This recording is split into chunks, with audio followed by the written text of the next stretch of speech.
those meters that are damaged.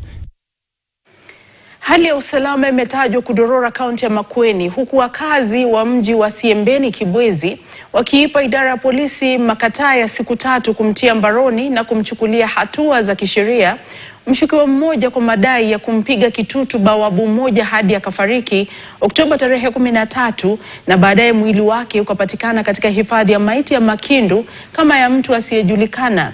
Viongozi kaunti hiyo wakitaka maafisa wote wa usalama kupewa uhamasisho mara moja ama uhamisho. Stephen Nzioka na taarifa hiyo.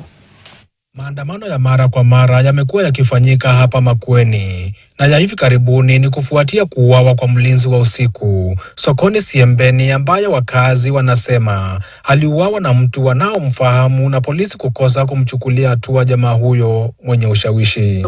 Akiingia kwa nduka anafanya shopping kila asubuhi, anapelekea watoto wake. Saa hii hao watoto wanahangaika, hawana nani wala nani. Unawaona wanatambaa huku na huku kila mahali wakitafuta kitu wakule, kwa sababu hawana usaidizi.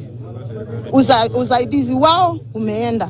Makueni wakitoa kauli nzito kwa kile wanasema ni uzembe wa polisi. Kwa muda mrefu kaunti hii haijasikika kuwa kunakuwa na shida ya utovu wa nidhamu ama mauaji kama vile tunasikia. Upasuaji wa maiti ya Peter Kasim ulionyesha kwamba alifariki kutokana na kuvunja damu kupita kiasi na alizikwa siku ya Alhamisi. In our opinion, the deceased had suffered severe chest injuries with those fractures that I've mentioned, secondary to blunt force trauma.